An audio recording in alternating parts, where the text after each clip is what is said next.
नहीं पढ़ाएंगे। सिलेंटेरेटा के बाद हम लोग आ रहे हैं किस पे? Phylum Ctenophora.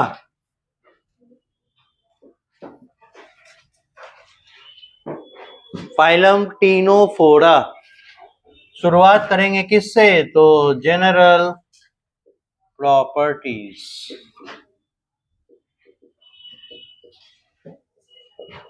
Serial number 1, level of organisation.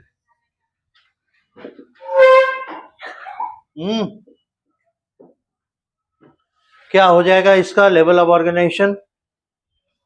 इसके लिए भी होता है यस टिश्यू लेवल।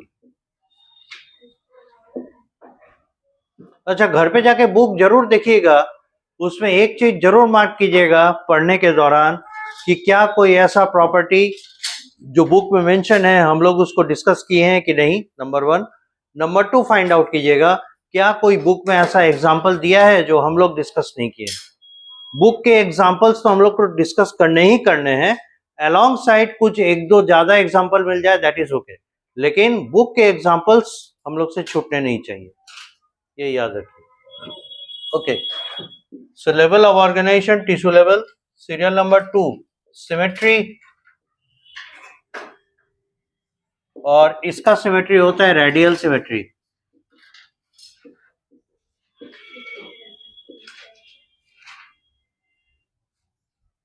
इसका symmetry element radial symmetry. Serial number 3, segmentation. सवाल ही नहीं उठता, सेगमेंटेशन एब्सेंट। अभी तक तो नहीं है। सीरियल नंबर 4, अभी तो लोअर टाइप के एनिमल्स हम लोग देख रहे हैं, थोड़ा और एडवांस होगा तब पता चलेगा। सेगमेंटेशन के बाद number of germinal layers. Number of germinal layers, इसमें भी डिप्लोब्लास्टिक ही होता है।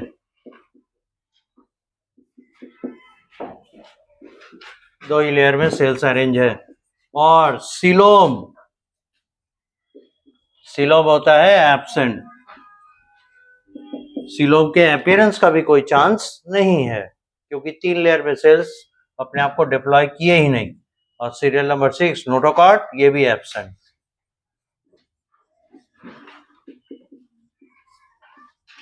दरअसल नोटोकॉट केवल और केवल दिखाई पड़ेगा किसमें? तो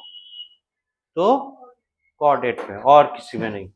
और इसीलिए 1 से लेकर 10 फाइलम तक सभी नॉन कॉर्डेट कहलाते हैं क्योंकि इसमें नोटोकॉट नहीं है। नाउ द सीरियल नंबर 7, इसमें हम लोग को देखना है इनका habitat.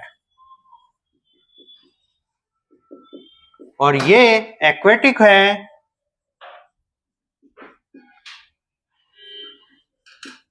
All are marine, no fresh water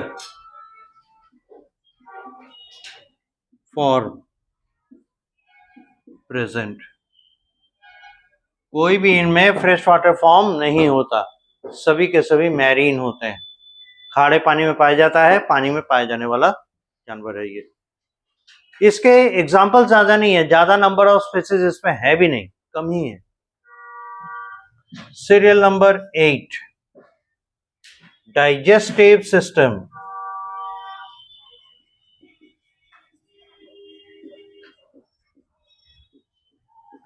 और इसमें भी डाइजेस्टिव सिस्टम एब्सेंट होता है, but digestion is extra followed by intracellular। तो बेसिकली इंट्रासेलुलर डाइजेशन ही है एक्स्ट्रा सेलुलर डाइजेशन नाम का। तो प्राइमरीली इसमें इंट्रासेलुलर डाइजेशन होता है। Serial number 9, digestion respiratory system.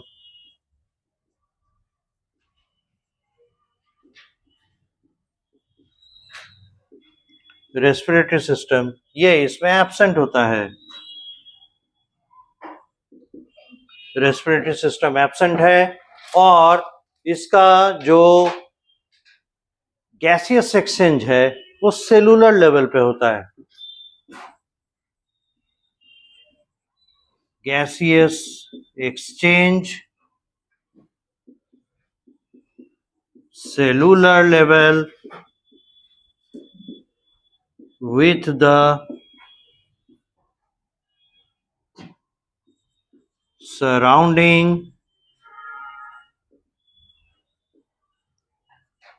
water। इसका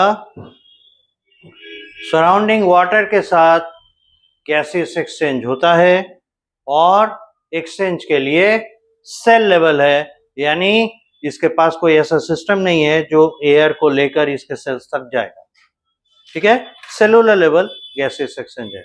अब देखिए, गैसियस एक्सचेंज जैसे ही बोल दिया इसका मतलब ये एरोबिक है और एनिमल सेल एरोबिक होना ही है।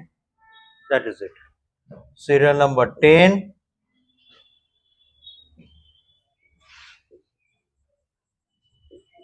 circulatory system।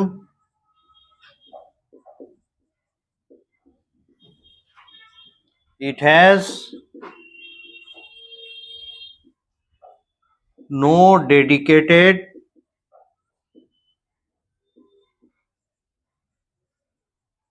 organs for circulation,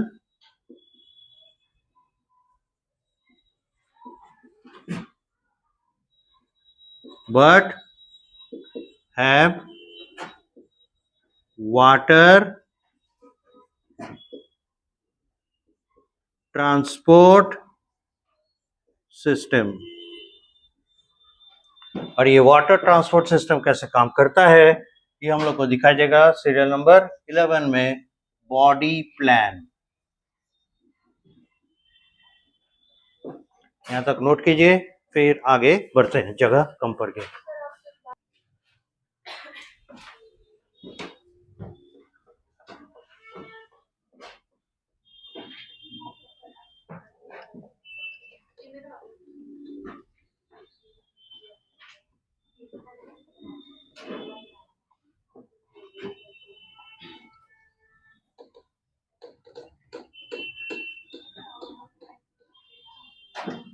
देखिए, इसका बॉडी प्लान बहुत सिंपल है, नियरली स्फेरिकल एनिमल होता है।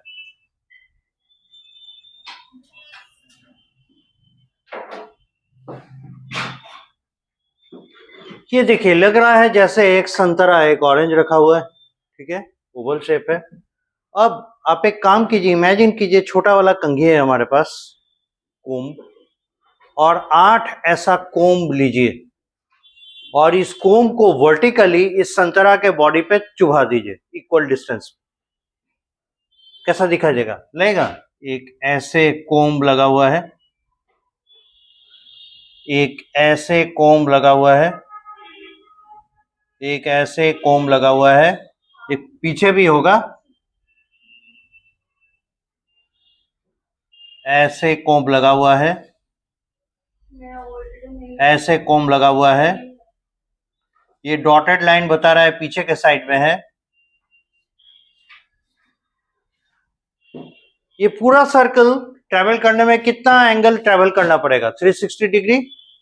और 8 पार्ट में बांट कर अगर इसको देखें तो 22.5 डिग्री के आसपास आएगा। 22.5 दूनी कितना होगा? 45, और 45 दूनी 90, 2 दूना 4 हो गया, और 90 दूना 180, 4 दूना 8, यानी 8 हिस्से में बांटेंगे तो प्रत्येक कोम के बीच में 22.5 डिग्री का एंगल बनेगा। ठीक है, इमेजिन कर रहे हैं कैसे?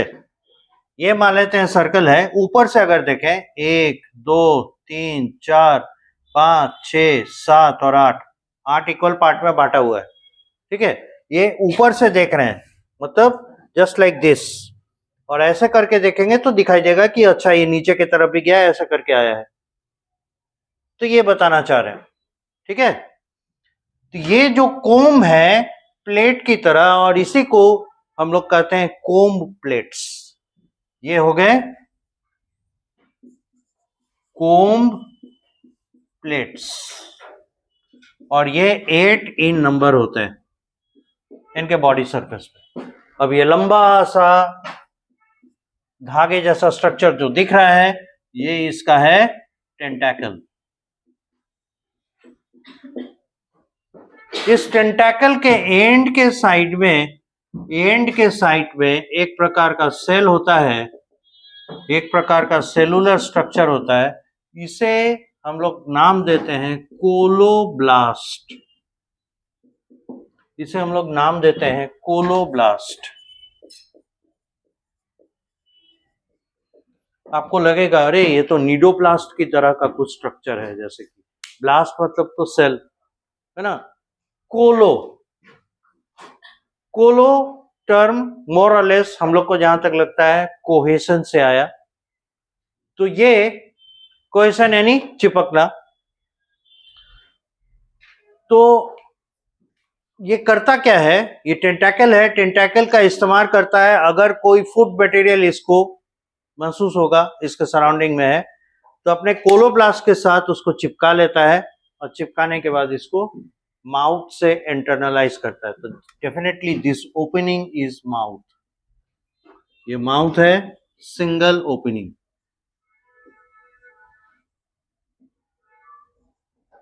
ये हो गया बॉडी वॉल और ये हो गया टेंटैकल्स। तो दिस इज सो सिंपल और ये है इसका बॉडी प्लान। ठीक है, तो अंदर में जो कैविटी है जस्ट लाइक द सिलेंड्रेट, इसमें भी गैस्ट्रोवास्कुलर कैविटी है। ये बॉडी कैविटी हो जाएगा।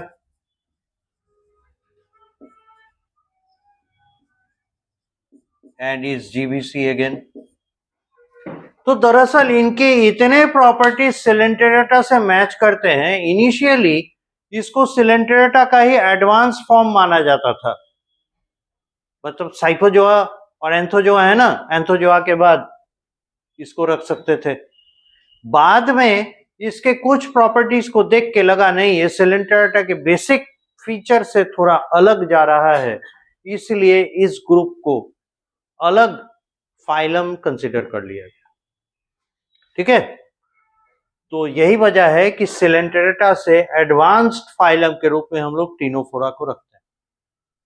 ठीक है, अब देखिए अगर इसके बॉडी प्लान को देखें सिलेंटेरेटा के साथ इसका क्या क्या सिमिलैरिटी आता है।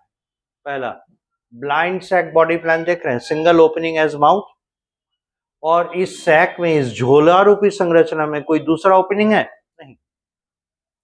लेकिन पॉडीफर्स में क्या था, बॉडी वॉल परफोरेटेड था ऑस्टिया से और एक सेंट्रल कैविटी था या सेंट्रल ओपनिंग था, उसे हम लोग ऑस्कुलम कहते थे। ऑस्टिया और ऑस्कुलम मिलके वाटर सर्कुलेशन करता था, यानी एक पॉइंट से वाटर आता था दूसरे पॉइंट से वाटर एग्जिट करता था। ठीक है, इसमें या सिलेंटेरेटा में माउथ से ही वाटर एंट्री करता है और बॉडी वॉल के अंदर मतलब बॉडी कैविटी के अंदर सर्कुलेट करके माउथ से ही कॉमन ओपनिंग से ही वाटर बाहर निकल जाता है। हाँ, तो उसी में से भोजन कैच करता है, कैप्चर करेगा और साथ में अपने इस टेंटैकल के मदद से भी फूड पार्टिकल कैप्चर कर सकता है।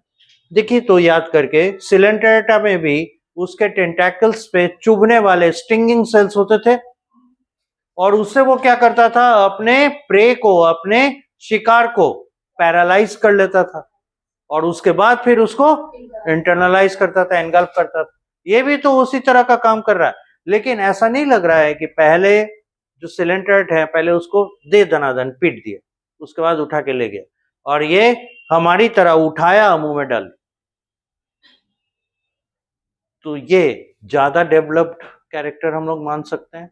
दूसरी चीज, उसका टेंटैकल ही मल्टीपर्पज मतलब मल्टीफंक्शनल ऑर्गन था, वही उसके प्रोटेक्शन के लिए रिस्पॉन्सिबल था, वही उसके लोकोमोशन और माइग्रेशन के लिए भी रिस्पॉन्सिबल था, वही उसको फूड कैप्चरिंग में हेल्प करता था। तीन तीन पर्पस।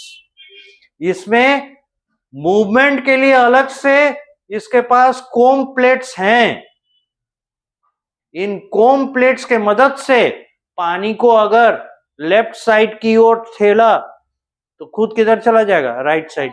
अगर राइट साइड की ओर धकेल दिया खुद चलाएगा लेफ्ट साइड की ओर। कोम प्लेट से वाटर को अगर ऊपर की ओर धकेला जाएगा नीचे, और अगर नीचे की ओर ढकेला ऊपर की ओर जाएगा। तो it can go in all directions with the help of the comb plates. जिस डायरेक्शन में वाटर को पुश करेगा उसके ऑपोजिट डायरेक्शन में बड़े आसानी से ये चल देगा। ठीक है, तो इसके पास स्पेशलाइज्ड लोकोमोटरी स्ट्रक्चर्स हैं। This is missing in the Coelenterata. Coelenterata के जो बॉडी प्लान है, जनरल बॉडी प्लान है, उससे ये एक स्टेप एडवांस कैरेक्टर दिखा, और इसी कारण से इसको अलग करके अलग फाइलम का दर्जा दे दिया। आई बात समझ में? This is the reason. अब लगे हाथ, जब इतना हम लोग दिखाए हैं तो वाटर सर्कुलेशन भी दिखा दें। ये वाटर एंटर किया, ये वाटर सर्कुलेट किया, और वाटर एग्जिट कर गया। ये वाटर एंट्री और ये वाटर एग्जिट। पहले इतना पूरा कर लीजिए। फिगर के बारे में लिखें, body plan and water circulation in the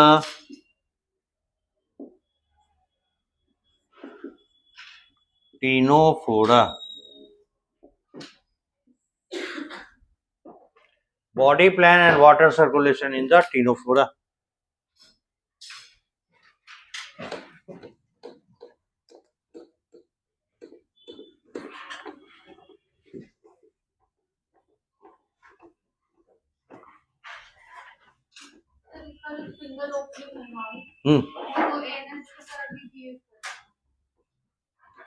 bye function दोनों तरफ बिहेव करेगा, क्योंकि वहीं से वाटर एग्जिट हो रहा है। तो जो भी इसने वेस्ट या अनडाइजेस्टेड फूड मटेरियल छोड़े होंगे, बॉडी से बाहर निकाला होगा बॉडी वॉल से, वो वाटर के थ्रू ही बॉडी से बाहर चला जाएगा। डाइजेस्टिव सिस्टम होगा ही नहीं। सिस्टम होने के लिए ऑर्गन जरूरी है, इसमें तो ऑर्गन भी नहीं है।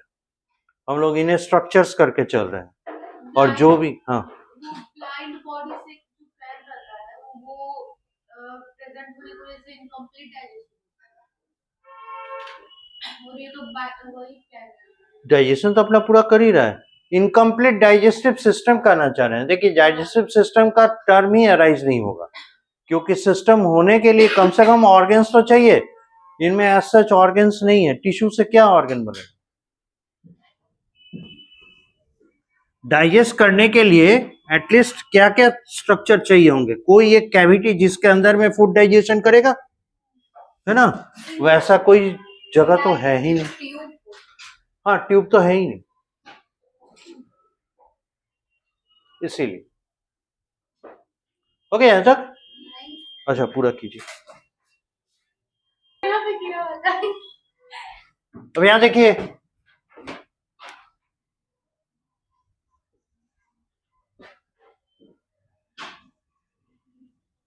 the body plan, blind sac type.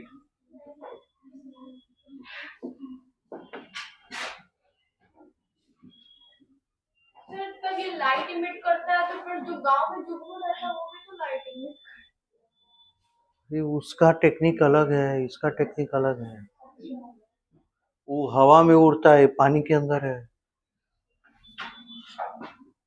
ऐसे आप कोरिलेट अच्छा किए हैं, but that is not bioluminescence. उसका अलग फिनोमेना। बायोल्यूमिनेसेंस हम उसको भी पढ़ते हैं सर, हम पढ़े हैं साइंस की किताब में, उसको भी बोला जाता है। उसका मैकेनिज्म अलग है। उसके लिए एक एंजाइम है, लूसीफरेज एंजाइम है। उसका मैकेनिज्म अलग, उसका मैकेनिज्म अलग है।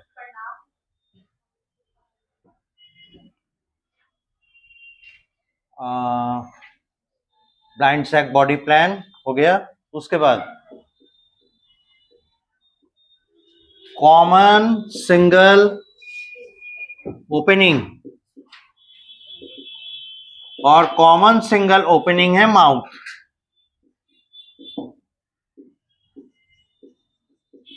Water circulation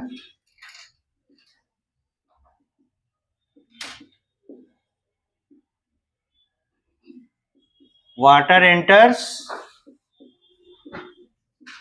and exit through the same mouth. Water का एंट्री और एग्जिट सेम जगह से होता है. नेक्स्ट है इट्स बॉडी सरफेस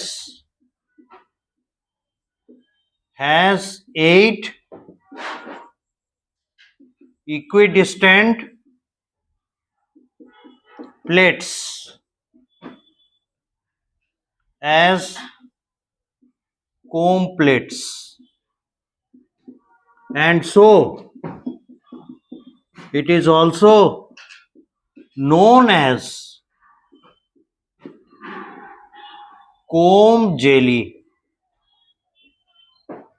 ये पूरा का पूरा इस ग्रुप का मेंबर कोम जेली के नाम से इसीलिए जाना जाता है क्योंकि इस पर बॉडी सरफेस पे वर्टिकल डायरेक्शन में इक्वल डिस्टेंस पे 8 प्लेट्स एटलीस्ट अरेंज होते हैं. The comb plates are specialized structures for locomotion by means of swimming.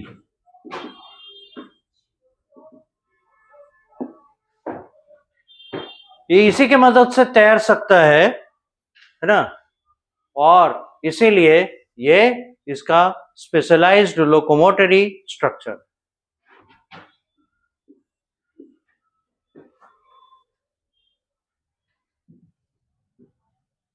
Then onwards,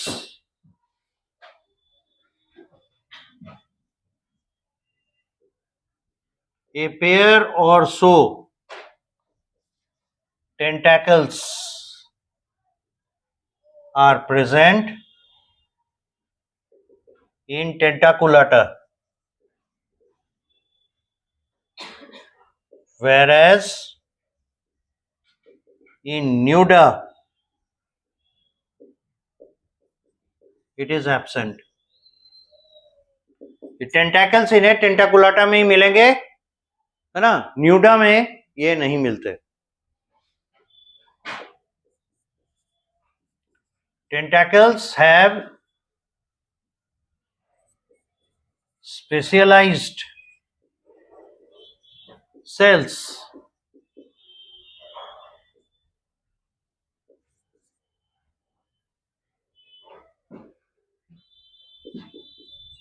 coloblast at the end to attach prey and then to engulf. तो आप ये सोचिएगा न्यूडा में तो ये है नहीं, तो फिर फूड मटेरियल कैसे कैप्चर करेगा? भाई वो तैर रहा है, एक जगह से दूसरी जगह लोकोमोट कर सकता है, बॉडी के अंदर वाटर सर्कुलेशन हो रहा है, वाटर ट्रांसपोर्ट हो रहा है, तो वाटर के जरिए जो फूड मटेरियल जीबीसी में एंटर करेगा माउथ से, उन्हीं को कैप्चर कर लेगा. जीबीसी इसका बॉडी कैविटी,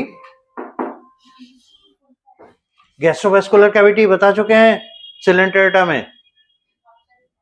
बहुत अच्छा.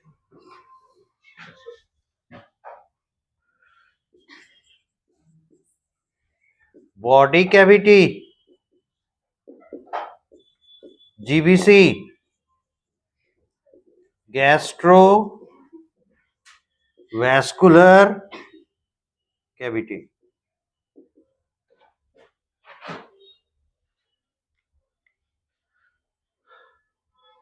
ये हुआ इसका बॉडी प्लान. अब नोट कर सकते हैं. चलिए, तो ये था बॉडी प्लान, और इससे हम लोग कंपेयर कर सकते हैं सिलेंटेरेटा को, और हम लोग ये कह पाएंगे कि Y coelenterata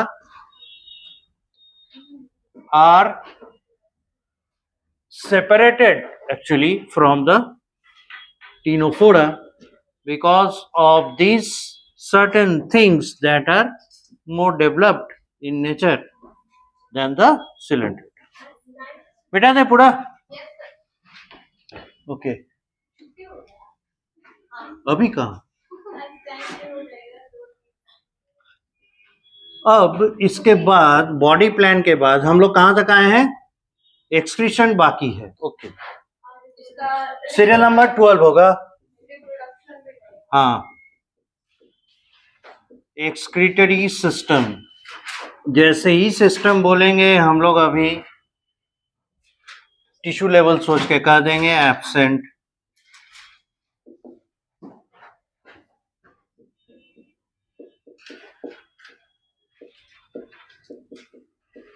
excretory product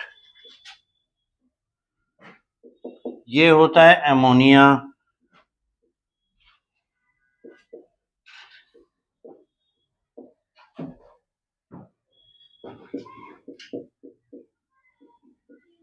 excretion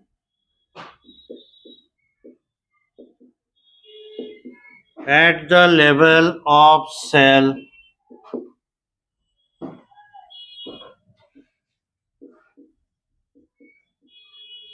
excretory products directly lodged into यानी छोड़ दिया गया lodged into the excretory products directly lodged into the water inside the body or outside. इनके पास एडवांटेज है देखिए एक चीज आपको यही समझा दे कि अमोनिया कैसे बना दरअसल अमोनिया है break down product of proteins ठीक है कोई भी प्रोटीन जब वो टूटता है फाइनली डिग्रेड हो जाता है और उसको यूज कर लिया जाता है as a source of energy ठीक है तो जो उससे रिमेनिंग पोर्शन बचेगा प्रोडक्ट बचेगा जिसको कि अब यूज नहीं किया जा सकता वो है ammonia so it becomes toxic on है so it becomes toxic for the cell तो इसीलिए इसको एनिमल्स यूज नहीं कर पाते इसे बॉडी से बाहर निकालना होता है ठीक है पर प्रॉब्लम क्या है अमोनिया को एलिमिनेट करने के लिए लॉट ऑफ वाटर चाहिए ठीक है तो जो एनिमल्स एक्वेटिक इन नेचर हैं उनको वाटर के थ्रू वेस्ट मटेरियल को एलिमिनेट करने में कोई दिक्कत नहीं है वाटर में ही है वाटर लिया वाटर में फ्लश आउट कर दिया ammonia there is no issue problem तो उनके साथ है जिनके पास वाटर अवेलेबल कम है जैसे जितने टेरेस्ट्रियल एनिमल्स हैं most of them have very scarcity of water पानी की कमी है उनको क्योंकि अमोनिया रिलीज करने के लिए जितना वाटर चाहिए उतना वाटर अगर एक एक एनिमल लेने लगा तो पूरा पृथ्वी का पानी कम पड़ जाएगा तो इसीलिए क्या हो जाता है कि ऐसे एनिमल्स को कोई ऑल्टरनेटिव रूट ढूंढना पड़ता है ताकि नाइट्रोजनस वेस्ट वो बॉडी से बाहर निकल जाए और बॉडी को स्ट्रेस ना हो at the same time water conservation भी हो तो इसीलिए हायर ऑर्डर के एनिमल्स वाटर कंजर्व करने के लिए अमोनिया को कन्वर्ट करते हैं या तो यूरिया में या फिर यूरिक एसिड में तो यहां आपको एक इंपॉर्टेंट बात बताते चले नोटेड बाई करके हम लोग लिखेंगे कि जो एनिमल्स अपने एक्सक्रीटरी मैटर में अमोनिया रिलीज करते हैं उन्हें एक नाम दिया जाता है कहते हैं एमोनोटेलिक ठीक है तो up to now Porifera Coelenterata Ctenophora all three are ammonia releasing इसलिए क्या हो जाएंगे ammonotelic important point noted by those animals who excrete ammonia as an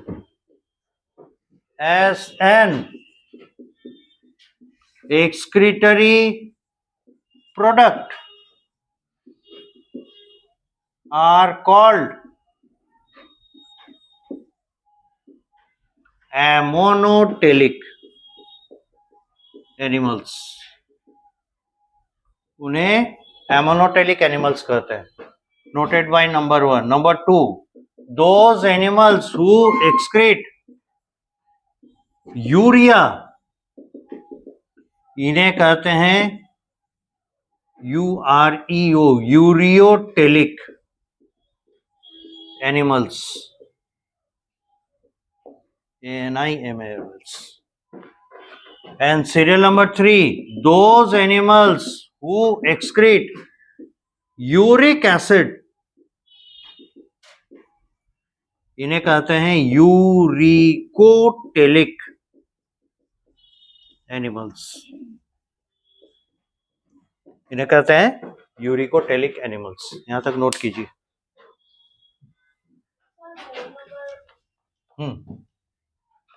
serial number बोलिए. समझ नहीं आ रहा है क्या लिखे हुए.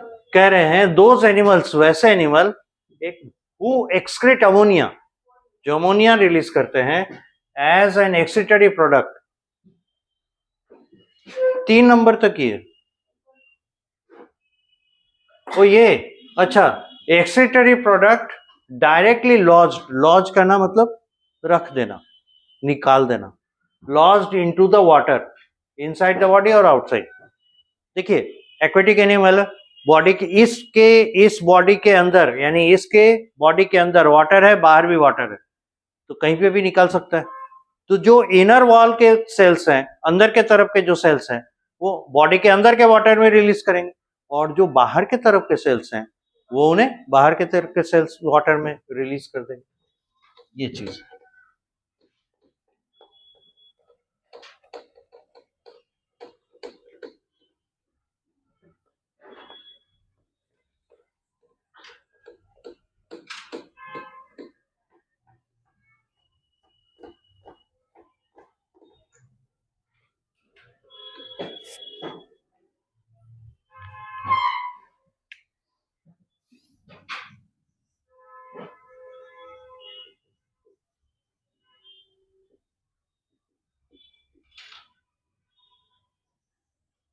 bioluminescence. This group of animals can emit light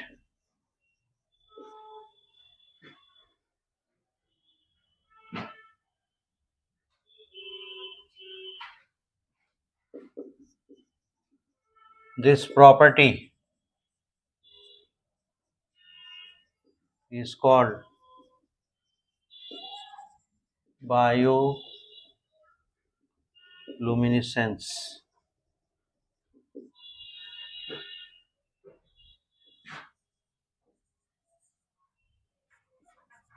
The protistans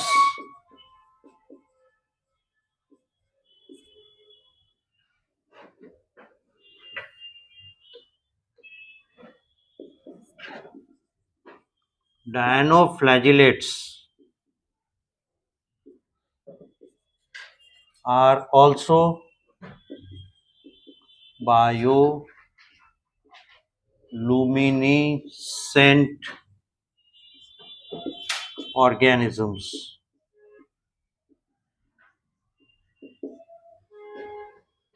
और यहीं पे तीसरा इंपॉर्टेंट इंफॉर्मेशन देते हैं. मेनी aquatic annelids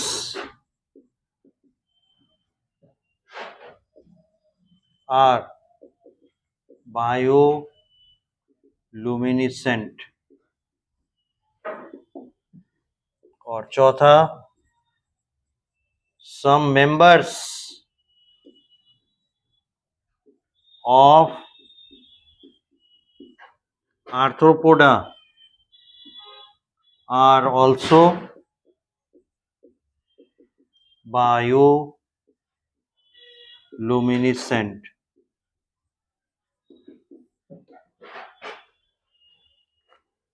जनरली वो एनिमल्स जो बायोल्यूमिनेसेंट होते हैं वो ना बड़े गहराई में रहते हैं पानी के। ये मिटा दें। सीरियल नंबर 12 एक्सक्रीशन सभी का हो चुका होगा ये।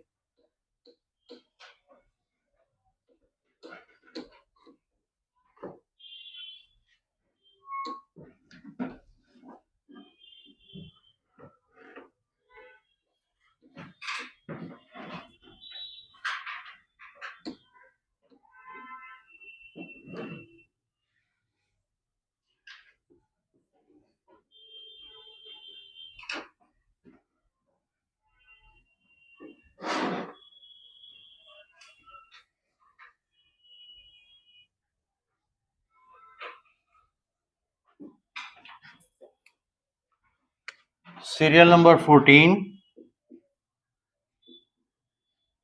reproduction,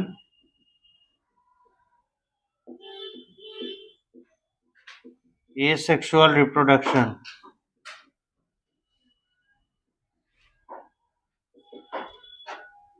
एब्सेंट, इनमें नहीं होता। और ये एक इंपॉर्टेंट प्रॉपर्टी है और इसलिए भी इसे हम लोग सिलिट्रेटा से एडवांस मानते हैं, क्योंकि ये देखिएगा जैसे जैसे एनिमल किंगडम के है ना, एनिमल के मेंबर्स, एनिमल फाइलम एडवांस्ड होते जा रहे हैं, वैसे वैसे उनमें एसेक्सुअल रिप्रोडक्शन का कैपेसिटी खत्म होता जाता है, चला जाता है। सेक्सुअल रिप्रोडक्शन,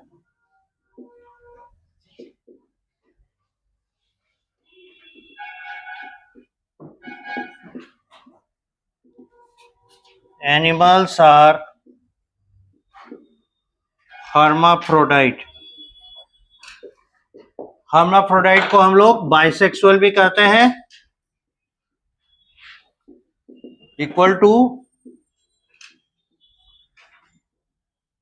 मोनोसियस और डायोसियस। क्या होगा? बाइसेक्सुअल है तो मोनोसियस होगा कि डायोसियस होगा?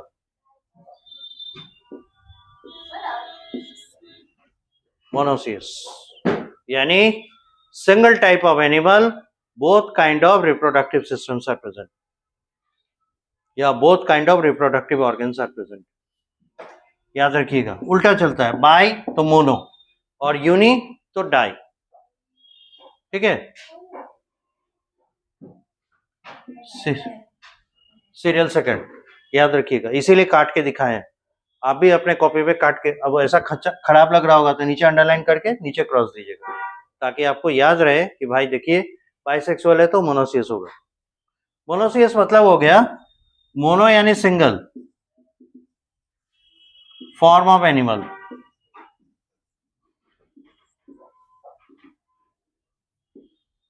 having sexual reproduction या reproducing capacity,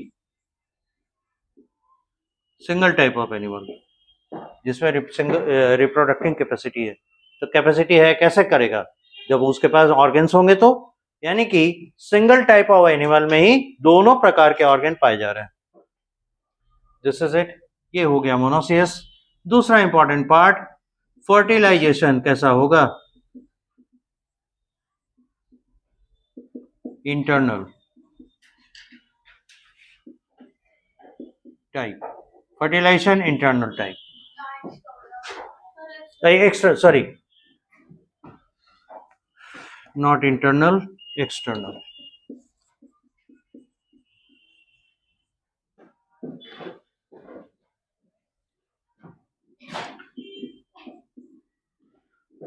development,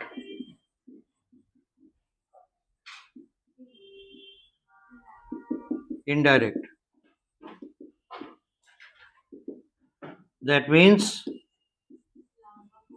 yes, larval stage present।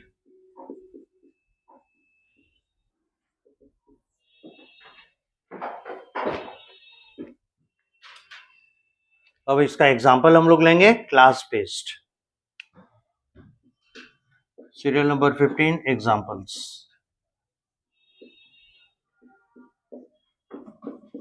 Class 1 में हम लोग किसको रखे थे? टेंटाकुलाटा। इसके एग्जाम्पल में हम लोग लाएंगे किसको? प्लूरोब्रैकिया। अंडरलाइन देखिएगा, इटैलिक्स में लिखा हुआ है। क्लास नंबर 2 न्यूडा, और इसके एग्जाम्पल में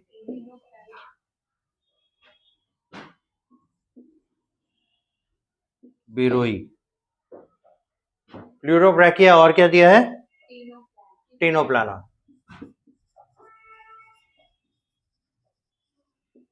दो एग्जाम्पल, ये दोनों टेंटाकुलाटा में आते हैं। यहां तक नोट कीजिए। इधर का हो चुका है बायोल्यूमिनेसेंस। आर्थ्रोपोडा तक हम लोग कर चुके थे ना।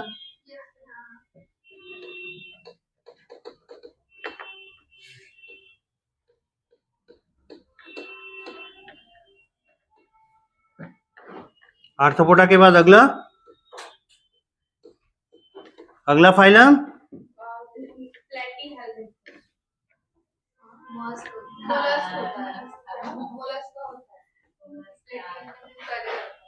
पहले नहीं बोला जा रहा था। सर 8 नंबर पे आप कहाँ से चले गए? क्लास बताएंगे उसका। सॉरी मुझे लगा तीनों पर आप पढ़ा। ये फाइलम नंबर 8 है, 7th Arthropoda. Mollusca, class number 1 Aplacophora. पर अजीब अजीब नाम है। Monoplacophora. Serial number 3 Polyplacophora. Serial number 4 Gastropoda. Serial number 5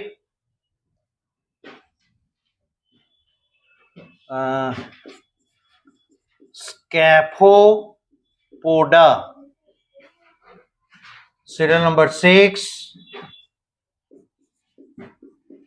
पेलेसाइपोडा, या इसी को कहते हैं Bivalvia. And serial number 7 Cephalopoda. ये हैं 7 classes of the phylum Mollusca. इधर मिटा सकते हैं। Serial number 14 is done.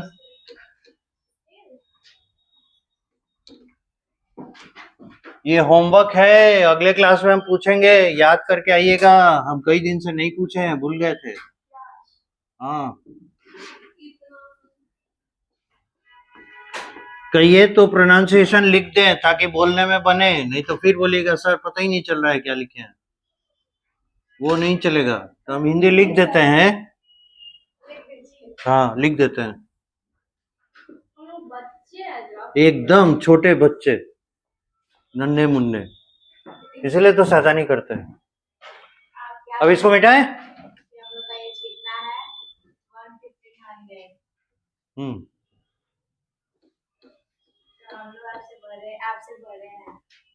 हाँ, पर यहाँ अकल में छोटे लग रहे हैं। हम अपने बर्थडे के दिन गए थे डॉक्टर के पास। ए प्लैकोफोरा,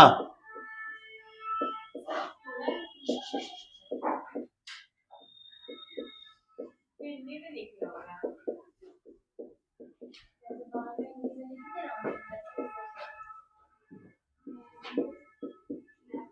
पॉलीप्लैकोफोरा,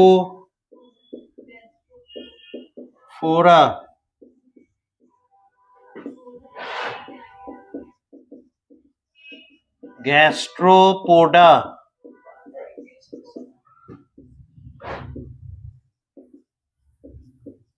कैफो पोडा पेलेसाई पोडा आ जाइए, या बाई वाल्विया, और यह है सीफेलो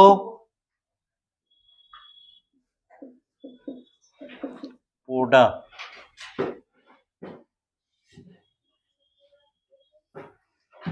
ये तो इजी था। पर हम चांस नहीं लेना चाहते। नेक्स्ट है phylum number 9, Echinodermata.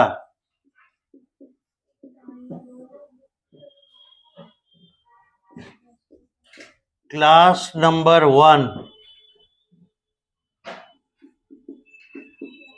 एस्टेरोआइडिया। Class number 2 Echinoidea. अब इसमें आइडिया आ गया। Yes. Serial number 3 ऑफियूरोआइडिया।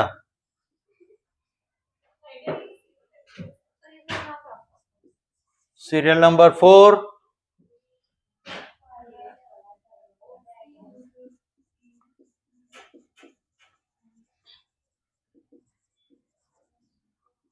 होलोथ्यूरोआइडिया। And serial number 5 Crinoidea. इसे पढ़ेंगे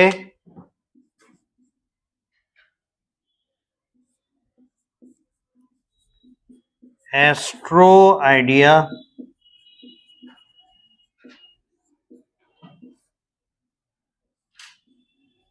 इकाइनो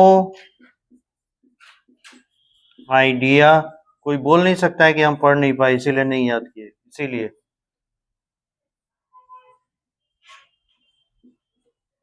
ऑफियोरो आइडिया परसों तो आएगा।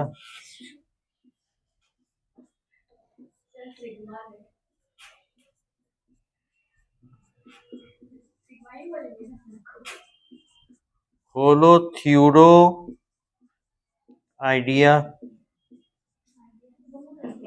और लास्ट क्रीनो आइडिया।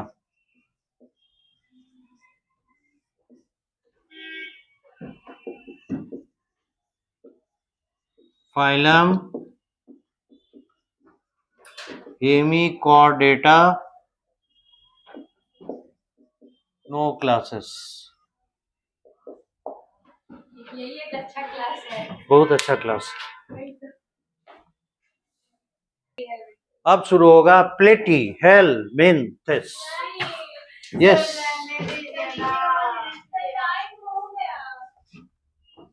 टाइम का क्या?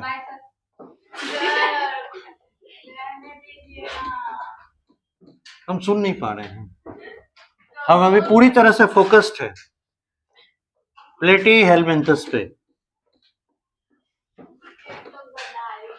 पॉडीफेरा का दूसरा नाम स्पॉन्जेस। Very good. उसके बाद का फाइलम का नाम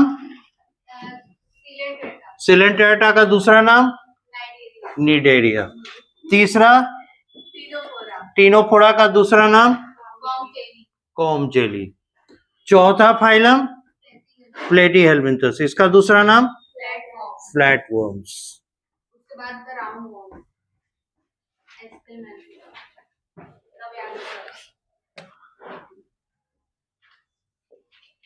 तो अगला है फाइलम नंबर 4 प्लेटी हेलमिंथस।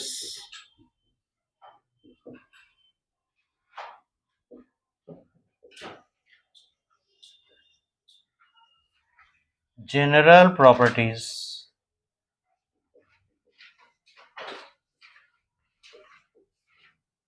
आ गया लेवल ऑफ ऑर्गेनाइजेशन, और फिर ये है ऑर्गन लेवल। अब आएगा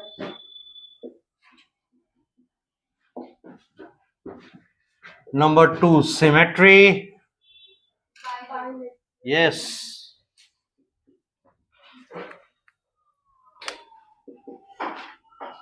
bilateral symmetry, it is the first animal phylum with bilateral symmetry। ये पहला एनिमल फाइलम है जिसमें कि बायलैटरल सिमेट्री हम लोग को देखने को मिला है। Serial number 3 segmentation,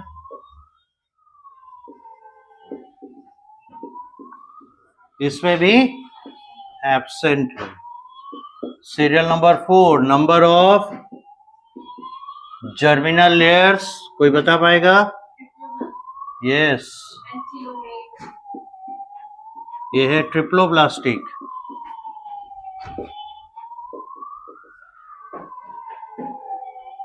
serial number 5 coelom, ये होता है ए सिलोमेट।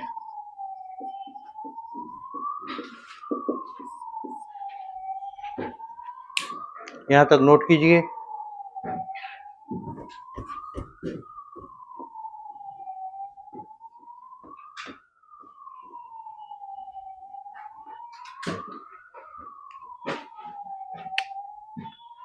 सीरियल नंबर 6 जो कि एब्सेंट है, notochord absent. Serial number 7 habitat,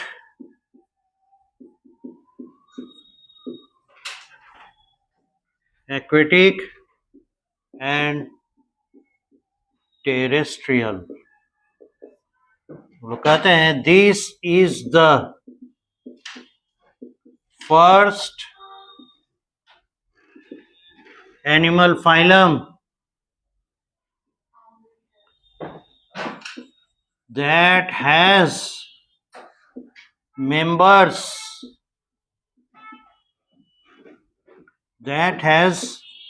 some members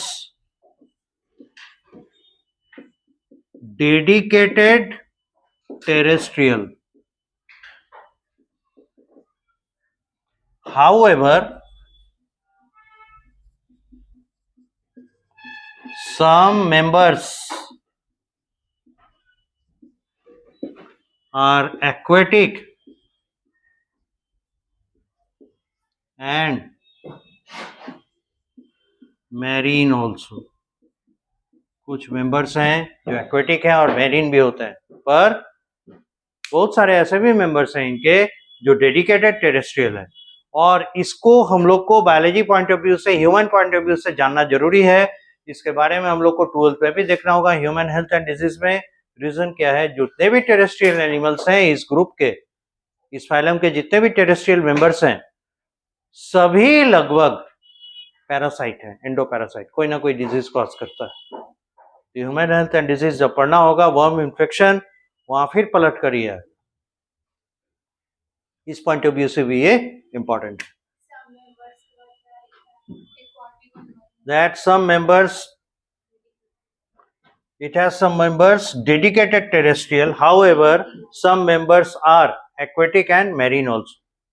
R नहीं होगा यहाँ।